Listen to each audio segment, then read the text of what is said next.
Everybody knows TikTok is bad for a lot of reasons. Shortened attention spans, exploitation of naive little mushroom heads, and droves of mental problems. However, if there's one thing TikTok does that is beneficial, it's edits. I'm telling you, the anime editors on this app are so talented it makes your favorite YouTuber look like a toddler playing in its own dookie. And me being a consumer of these edits, I want to see my favorite shows and characters get this auspicious spotlight. But I also want to observe shows I haven't seen, to hype me up to give them a watch. And one show that always manages to get me hyped up while scrolling the old TikTok is Castlevania.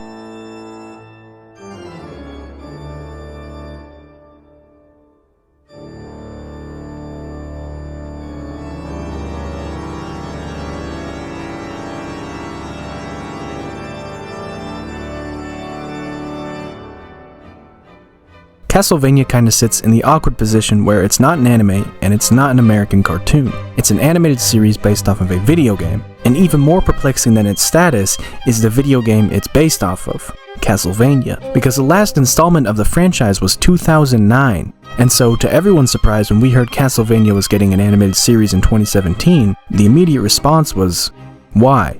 There are so many video games with bigger audiences and better source material to make a show out of, and additionally, Castlevania was a dying franchise. Typically when you see a video game get a TV show, it is at the climax of its popularity. Pokemon, Persona, Devil May Cry, all of these video games maximize their potential by creating a TV show that would only draw in more fans to play the game it's based off of. Castlevania made a TV show about a game made in 1989, so old you couldn't even play it if you wanted to. The best footage I could find is 360p.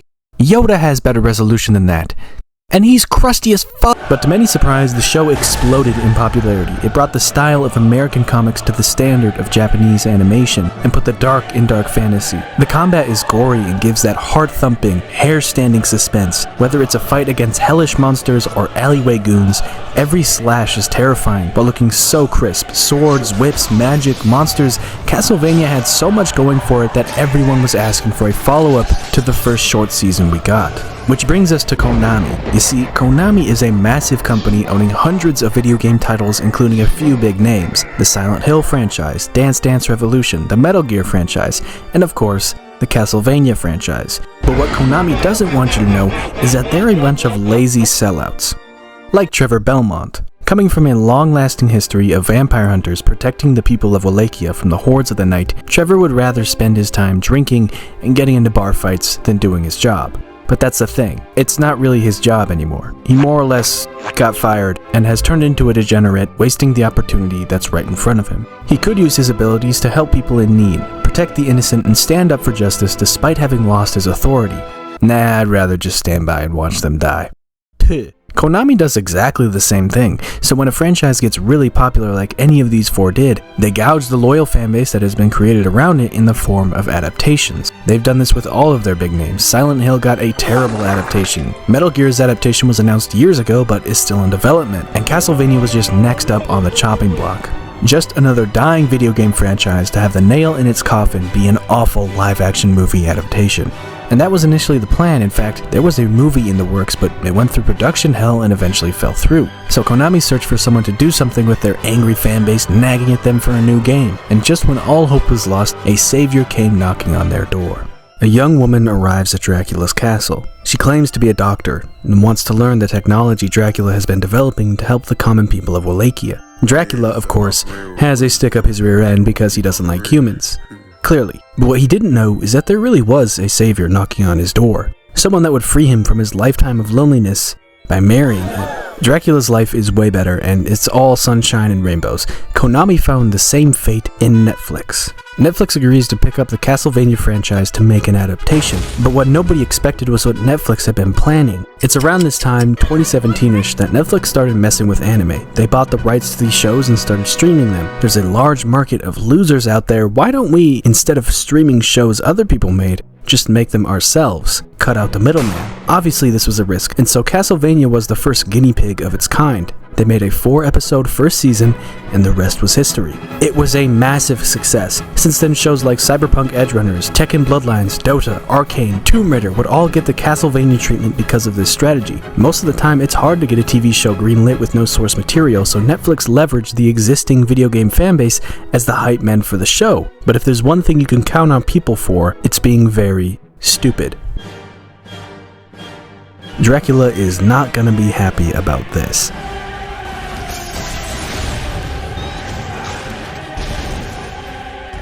But while mass genocide is being committed, can we talk about something a little more important? The animation is just gorgeous, whether it's a citywide shot of a medieval town, or a close-up of animals in the forest, or that fluid and fresh action look. Castlevania can be stunning. Sometimes. Other times you get the still background with a few moving parts, and it looks pretty darn goofy, I'll be honest. And despite that not being a terribly large issue, people found a way to complain about it. I'm talking strictly about the final fight with Death. Trevor's body and one of the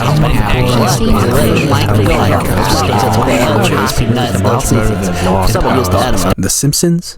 The Simpsons has better animation than this. Here's an idea, and I know it's gonna sound crazy, but just bear with me. Maybe an art style isn't bad just because it's different.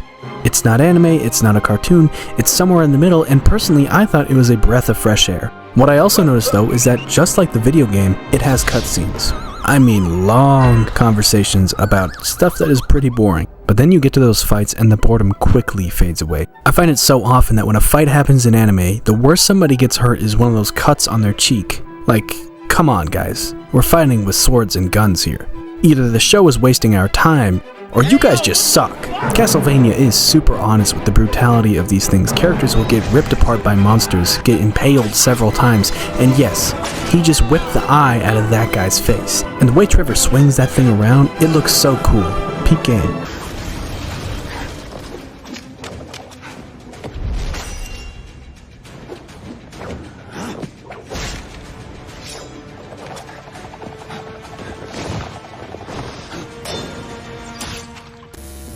Is that not the coolest thing ever? Why is Trevor doing this exactly? I thought he was, retired, if you know what I mean. Please go rescue my son. He's been searching for the sleeping soldier that will rescue this city from Dracula's armies. Right. That's an awfully convenient story. Listen, if I rescue your son, will you buy me a pint of beer? Really? That's all you want? I guess it makes sense why you reek of piss and booze. Sure. Turns out there actually was a sleeping soldier, but it's a vampire, and it turns out his son is a daughter, whatever. The gang's all together. The important thing is what Trevor is going to do with himself. He sees just what the creatures of the night have done to Wallachia, and even though he was excommunicated and his family persecuted, will he just stand by and watch as innocents are killed? Or is he going to make something of the opportunities standing on either side of him?